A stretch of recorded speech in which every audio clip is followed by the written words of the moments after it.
बिस्मिल्लाहिर्रहमानिर्रहीम। अस्सलाम वालेकुम dear students of class 10th। आज का हमारा लेक्चर क्लास 10th केमिस्ट्री में चैप्टर नंबर 13 बायोकेमिस्ट्री में वाइटामिन्स के मुतालिक है। तो टॉपिक जो हमारा है वो है वाइटामिन्स। और बेटा वाइटामिन्स की शुरू में जो है वो हिस्ट्री की अगर हम बात करें तो इसमें डिफरेंट केमिस्ट की कंट्रीब्यूशन थी वाइटामिन्स को एक्सेसरी ग्रोथ फैक्टर्स नॉमिनेट करने में, क्योंकि ये भी ग्रोथ फैक्टर्स हैं। ये आपको एनर्जी तो नहीं देते लेकिन ये आपकी बॉडी के फंक्शंस की तकमील के लिए बड़े ज़रूरी होते हैं।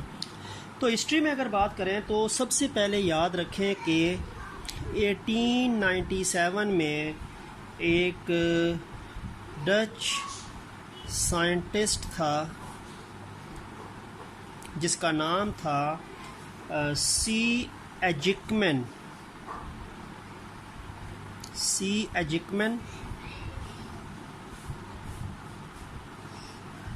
डच कौन से लोग होते हैं? डच वो लोग होते हैं जो बिलोंग करते हैं यूरोपियन कंट्री हॉलैंड से और या नीदरलैंड से। तो हॉलैंड या नीदरलैंड जो है इस मुल्क के बाशिंदों को हम डच कहते हैं। और उस मुल्क का ये साइंटिस्ट था सी एजिकमैन, जिसने 1897 के अंदर ये बात डिस्कवर की कि जो पॉलिश्ड राइस होते हैं, ठीक है, पॉलिश राइस कौन से होते हैं? जिनके ऊपर उनका एक स्पेसिफिक छिलका सा होता है। देखो, एक तो चावल का छिलका होता है ना, वो जो चावल की जब फसल कटती है तो वो छिलका हट जाता है। उसके बाद चावल पे एक फर्दर सी लेयर होती है, एक कवर सा होता है, उसको हल कहते हैं, हल, ठीक है। और जो पॉलिश राइस होते हैं ना, वो जो मिल्स होती है, राइस मिल्स, वो जब राइस को पॉलिश करती है, बिल्कुल वाइट कर देती है, तो उसके ऊपर से वो छिलका जो होता है वो हट जाता है, निकाल दिया जाता है। तो जो पॉलिश राइस होते हैं उनके ऊपर चावल का एक स्पेसिफिक कवर सा होता है, हल, वो नहीं होता, वो उतर चुका होता है। तो इसने ये बात की कि जो पॉलिश राइस होते हैं उसमें हल तो सारी बातें होगा नहीं, वो छिलका तो उतर चुका होगा, ठीक है। ये ब्राउन छिलके की बात नहीं कर रहा, वो जो चावल का असली छिलका होता है, उस छिलके के उतरने के बाद भी चावल के ऊपर अंदर एक प्रोटेक्टिव लेयर होती है, उसका नाम हल होता है। तो इसने कहा था जो पॉलिश राइस होते हैं जिसमें हल नहीं होता, तो उसके अंदर एक चीज़ जो होती है वो डेफिशिएंसी होती है। It has deficiency of something. उस हल के उतरने की वजह से, वो जो हल था वो उतर चुका है, तो उसकी वजह से उन चावलों में डेफिशिएंसी होगी किसी चीज़ की। और डेफिशिएंसी किसी चीज़ की हुई है तो उस वजह से वो लोग जो हल के बगैर पॉलिश राइस खाते हैं और हल के अंदर कोई चीज़ मौजूद थी जिसकी वजह से वो चीज़ अब उस चावल में मौजूद नहीं है, वो डेफिशिएंट राइस हो चुके हैं उस चीज़ से, तो उसकी वजह से उन लोगों में एक डिज़ीज़ फैलती थी जिसको बेरी कहा गया। और बेरी बीमारी जो होती है, इसके अंदर आपके दो सिस्टम्स जो होते हैं वो कोलैप्स करते हैं। एक आपका सर्कुलेटरी सिस्टम, यानी एक आपका सर्कुलेटरी सिस्टम जो होता है वो इफ़ेक्ट होता है, ठीक हो गया। और कुछ हद तक इसका इफ़ेक्ट आपके नर्वस सिस्टम पे भी होता है, लेकिन मैक्सिमम ये सर्कुलेटरी सिस्टम के इफ़ेक्ट पे ये ज़्यादा बीमारी जो होती है वो इफ़ेक्ट होती है। और एक तरीके से अगर बहुत ज़्यादा ये हो जाए तो ये फिर हार्ट फेलियर की तरफ भी जाती है, कार्डियक फेलियर की तरफ भी जाती है, ठीक है, यानी दिल का काम करने का अमल रुक जाता है, बेरी, ठीक है। और ये जो बात बताओ कि हिस्ट्री का मतलब क्या है, ये जो पॉलिश राइस थे, इसमें जो राइस का जो असल हल उतर चुका होता है, जो छिलका सा उतर चुका होता है, इस हल के अंदर बेसिकली होता क्या है? जो उसने समथिंग की बात की थी, कोई चीज़ मौजूद नहीं है उस हल के उतरने की वजह से उन चावलों में। उस हल के अंदर बेसिकली एक वाइटामिन होता है, वाइटामिन B1, जिसको थायामीन कहते हैं। थायामीन वाइटामिन बेसिकली बाद में पता चला कि वो हल के अंदर क्या, वो समथिंग मिसिंग क्या थी, वो क्या चीज़ थी जो मिस थी, वो वाइटामिन B1 नहीं था, थायामीन निकल चुकी थी उसमें से हल के उतरने से। तो वो बंदे फिर उसमें बेरी का शिकार होते थे because of the deficiency of vitamin B1, thiamine vitamin जिसको हम कहते हैं, ठीक है। तो उसके बाद क्या हुआ, अभी हिस्ट्री की अगर हम आगे फर्दर चलें तो इसने फिर सिर्फ ये कहा था कि वो something is missed in the polish rice which is present in its हल। उसके बाद एक और साइंटिस्ट है, एक ब्रिटिश साइंटिस्ट था, एक ब्रिटिश साइंटिस्ट है जिसका नाम क्या था, F.G. हॉपकिंस। इसने ये बात की कि इसने यानी एक्सपेरिमेंटली प्रूव किया कि कार्बोहाइड्रेट्स, लिपिड्स और प्रोटीन्स, ये 3 चीज़ें तो हमारी फूड के कंपोनेंट हैं ही हैं, ठीक है। इसी के अलावा आपको पता है कि इसमें मिनरल्स भी आते हैं, यानी ये चीज़ें तो खाई जाती हैं ना, proteins, lipids, carbohydrates and minerals. F.G. Hopkins ने ये कहा कि एक और चीज़ भी थी, यानी क्योंकि उसने पहले वो मैंने मिसिंग फैक्टर्स की बात की ना, समथिंग इज़ मिसिंग, तो ब्रिटिश साइंटिस्ट F.G. हॉपकिंस ने ये कहा था कि वो जो मिसिंग फैक्टर्स थे, जो मिसिंग फैक्टर्स होते हैं, वो जो चावल के उस छिलके में मौजूद जो मिस थे, जिसकी वजह से बैरी बैरी का शिकार हुए वो लोग, तो मिसिंग फैक्टर्स भी हमारी बॉडी के लिए नेसेसरी हैं, ज़रूरी हैं, जितना कि हमारी बॉडी के लिए कार्बोहाइड्रेट्स, लिपिड्स, प्रोटीन्स और मिनरल ज़रूरी है। तो इन मिसिंग फैक्टर्स की भी हमारी बॉडी में ऐसी ही ज़रूरियात हैं जैसी हमारी बॉडी में कार्बोहाइड्रेट्स, लिपिड्स, प्रोटीन या मिनरल्स की ज़रूरियात होती हैं। ठीक हो गया। उसके बाद 1912 के अंदर एक और साइंटिस्ट था, कैसिमिर फंक। अब इसने क्या काम किया, इसने ये जो मिसिंग फैक्टर्स थे, इसने इन मिसिंग फैक्टर्स को नेम दे दिया वाइटामिन। वाइटामिन का नाम दे दिया, आखिर में ई आ गया, क्योंकि ये सोचता था कि ये जो मिसिंग फैक्टर्स हैं इनके अंदर मे बी अमाइनो ग्रुप मौजूद है, मे बी अमाइनो ग्रुप मौजूद है, ये NH2 जैसे होता है, कि maybe amino group is present in these missing factors, therefore they are named as vitamin by Casimir Funk. और जब बाद में पता चला कि इसमें कोई अमाइनो ग्रुप या अमाइनो ग्रुप मौजूद नहीं है, तो फिर आखिर में क्या किया गया, आखिर में से ये ई हटा दिया गया, तो नाम इसका क्या बन गया, वाइटामिन बन गया। उन मिसिंग फैक्टर्स का नाम वाइटामिन बन गया, क्योंकि अमाइनो ग्रुप तो था नहीं, तो फिर उनका नाम वाइटामिन बन गया। तो वाइटामिन क्या है, वाइटामिन क्योंकि हमारी फूड के इन बेसिक कंपोनेंट्स के साथ रिक्वायर्ड कंपोनेंट्स के कैटेगरी में ही आते हैं, तो हम इनको ये कहते हैं कि जो वाइटामिन्स होते हैं they are accessory growth factors. Vitamins accessory growth factors हैं, ज़रूरी हैं, ग्रोथ आपकी बॉडी की करते हैं। एक मेन ग्रोथ फैक्टर्स होते हैं ना, मेन ग्रोथ फैक्टर्स में तो ये आते हैं जो आपकी बॉडी की एनर्जी और ग्रोथ में यूज़ होते हैं, लेकिन इनके बाद या इनके अलावा भी कुछ ग्रोथ फैक्टर्स हमारी बॉडी में रिक्वायर्ड हैं, उनको एक्सेसरी ग्रोथ फैक्टर्स कहते हैं। तो एक मेन चीज़ होती है और एक एक्सेसरी चीज़ होती है। तो मेन चीज़ जो होती है वो ये चीज़ें हैं ग्रोथ के लिए, और एक्सेसरी ग्रोथ चीज़ें जो हैं, एक्सेसरी ग्रोथ फैक्टर्स, इनके अलावा जो रिक्वायर्ड है वो वाइटामिन है। ठीक हो गया। अब हम आते हैं जी वाइटामिन की हिस्ट्री तो हमने डिस्कस कर ली। अब हम वाइटामिन की अगर हम डिटेल पे आते हैं तो हमें आइडिया हो जाएगा। सबसे पहले हमने वाइटामिन की क्या बात करनी है, सबसे पहले हमने वाइटामिन की डेफिनेशन लिखनी है। वाइटामिन की डेफिनेशन क्या होती है, vitamins are specific organic compounds required specific organic compounds required by our bodies to prevent specific diseases। Vitamins specific organic compounds हैं जो हमारी बॉडीज़ को चाहिए ताकि हमारी बॉडीज़ कुछ ख़ास तरह की बीमारियों से छुटकारा पा सकें, क्योंकि इनके ना होने की वजह से हमारी बॉडी पे ग्रोथ पे तो फ़र्क पड़ेगा ही पड़ेगा, लेकिन इनकी डेफिशिएंसी से हमारी बॉडी में कई बीमारियां पैदा होती हैं। और वाइटामिन्स की बात याद रखें कि वाइटामिन्स जो होते हैं ना, ये हमेशा हमें बाहर से लेने पड़ते हैं, ये हमारी बॉडी खुद प्रोड्यूस नहीं करती। वाइटामिन्स जो हैं they can not be produced by our bodies.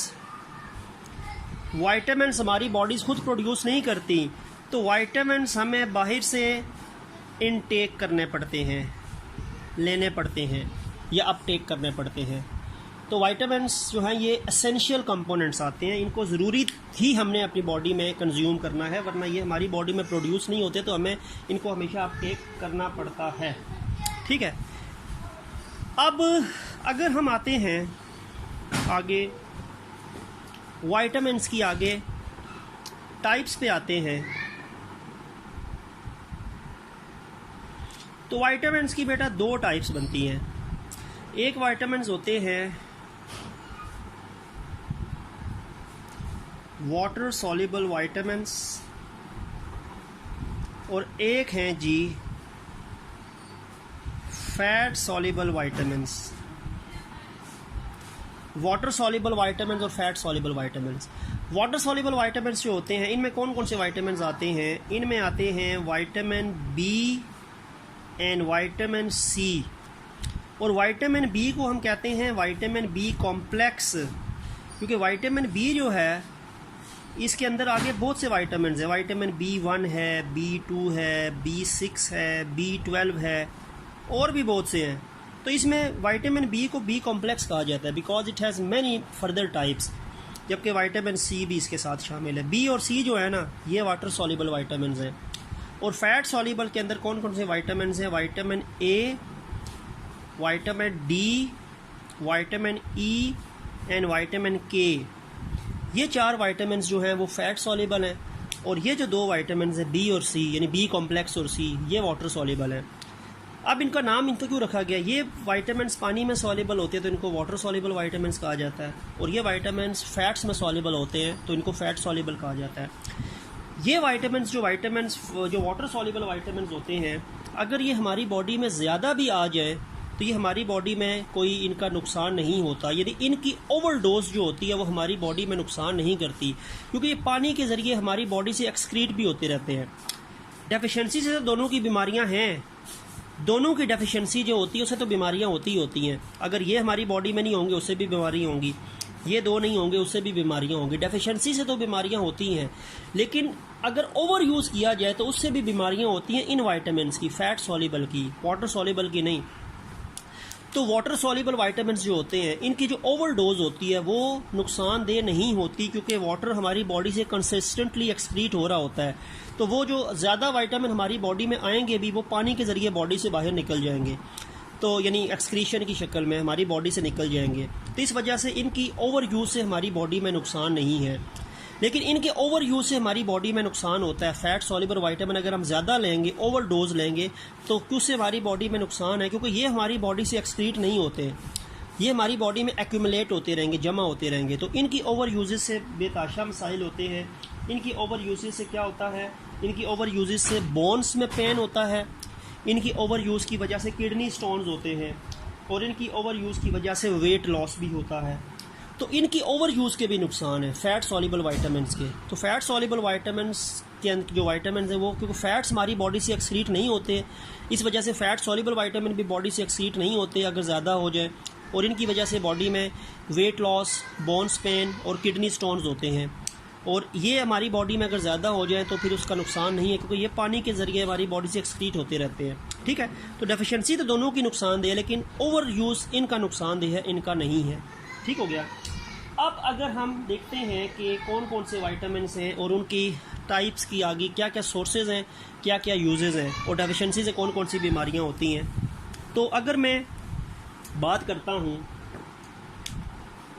सबसे पहले चलो मैं लिखता हूं जी, यहाँ पे विटामिन का नाम आ जाएगा, यहाँ पे सोर्स आ जाएगी, यहाँ पे उसका फंक्शन आ जाएगा, और यहाँ पे उसके डेफिशिएंसी सिम्टम्स आ जाएंगे।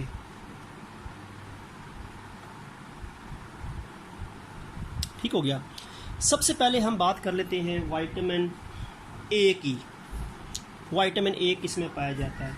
तो विटामिन ए ज़ाहिर बात है फैट सॉल्युबल विटामिन है, तो ये आपको मिलेगा मिल्क में मिलेगा, दूध में मिलेगा, मक्खन में मिलेगा, ठीक है, डेयरी प्रोडक्ट्स जो होती हैं,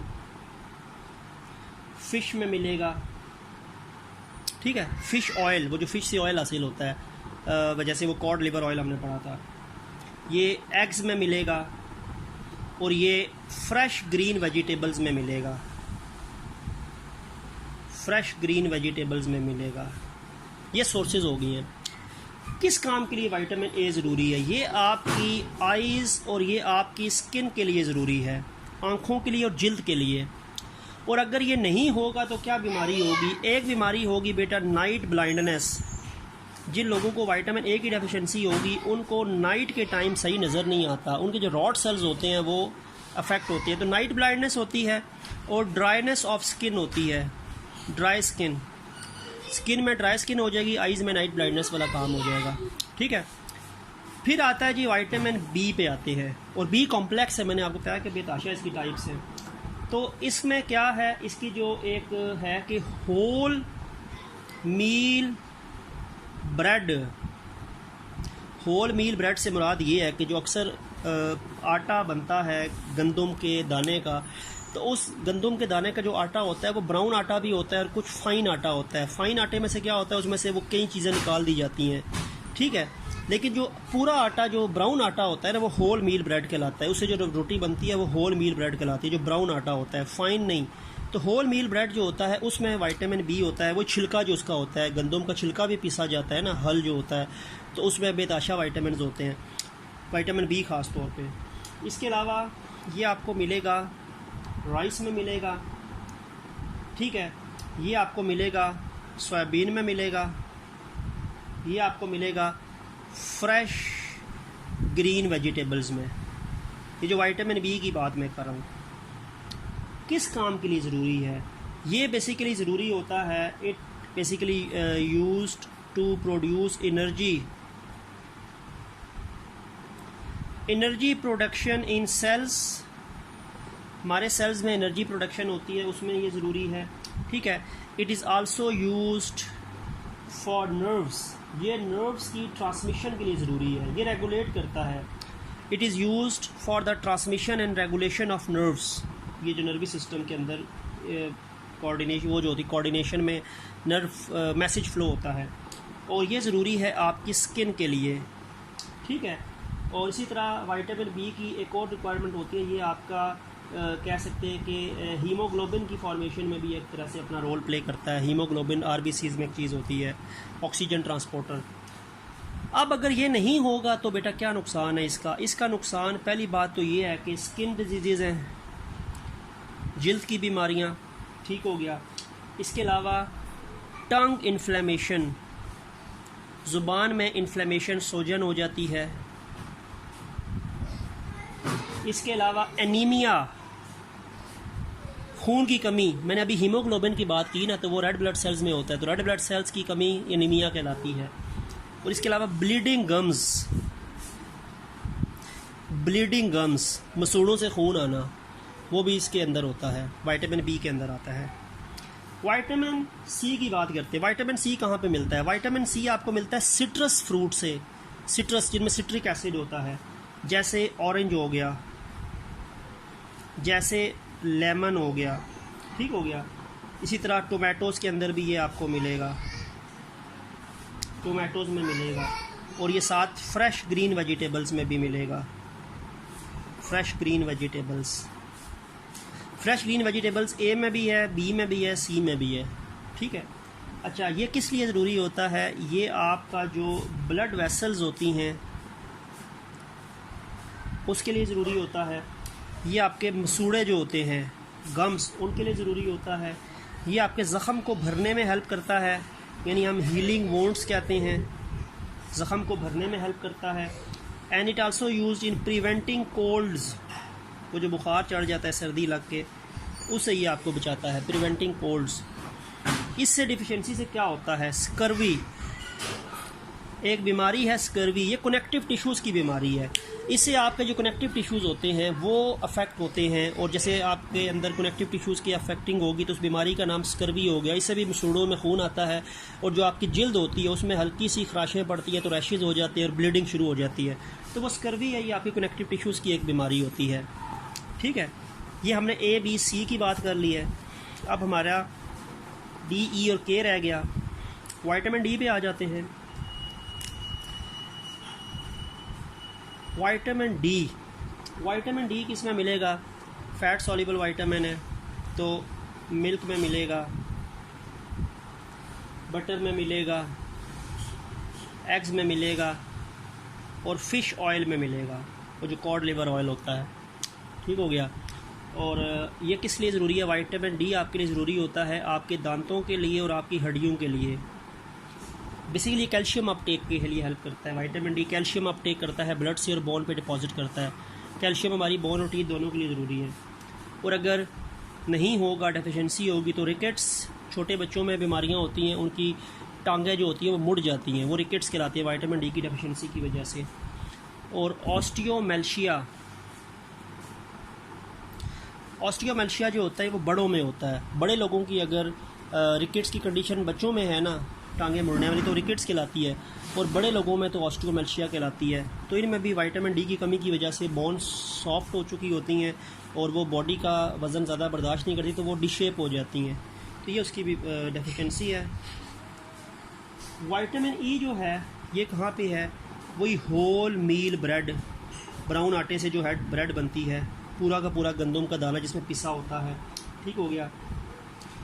राइस में है, एग्स में है, फ्रेश ग्रीन वेजिटेबल और बटर, ये सोर्सेज हो गई हैं। ये किसकी सोर्सेज हो गई हैं? ये सोर्सेज हो गई हैं आपकी विटामिन ई की। ये एंटीऑक्सीडेंट है। अच्छा, एंटीऑक्सीडेंट से क्या मुराद है? जो ऑक्सीडेशन को रोकता है, ऑक्सीडेशन को कम करता है। हमारी बॉडी में बेताशा ऐसी बीमारियां होती हैं जो ऑक्सीडेशन के अमल की वजह से, जिनका इफ़ेक्ट हमारी बॉडी में होता है। तो एंटीऑक्सीडेंट उन ऑक्सीडेशंस के अमल को कम करता है और ऑक्सीडेशन के अमल की रोकने की वजह से वो हमारी बॉडी में मुख्तलिफ़ चीज़ें डीएक्टिवेट या अफेक्ट नहीं हो पाती।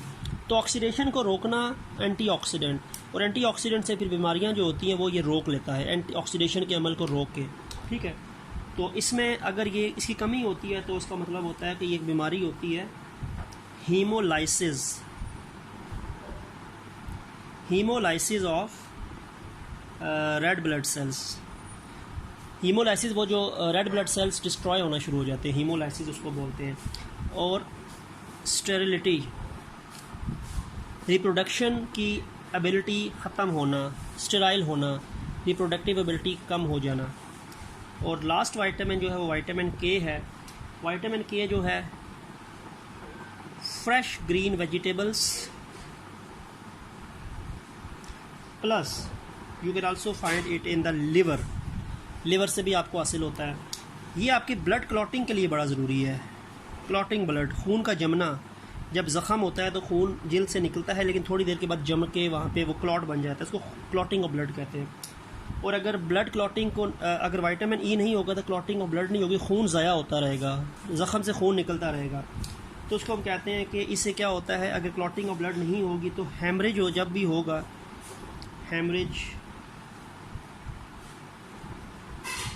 Haemorrhage, delayed blood clotting.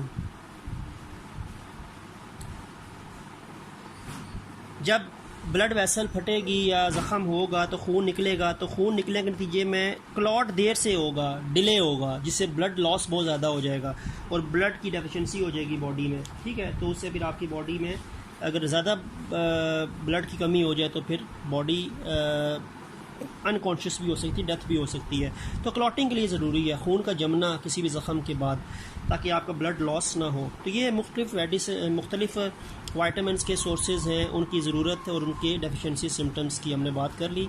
तो यहाँ पे हमारा चैप्टर नंबर 13 बायोकेमिस्ट्री जो है वो एंड हो गया। हमने बायोलॉजिकल मॉलिक्यूल सारे डिस्कस कर लिए, कार्बोहाइड्रेट्स पढ़े, प्रोटीन्स पढ़े, लिपिड्स पढ़े, न्यूक्लिक एसिड्स पढ़े, और आज हमने वाइटामिन और उसकी टाइप्स पढ़ ली। तो इंशाल्लाह जो हमारा नेक्स्ट लेक्चर होगा वो चैप्टर नंबर 14 के मुतालिक होगा। और चैप्टर नंबर 14 जो है वो इन्वायरमेंटल केमिस्ट्री में एटमॉस्फेयर के नाम से है। ठीक है। तो नेक्स्ट लेक्चर तक के लिए अल्लाह हाफिज़।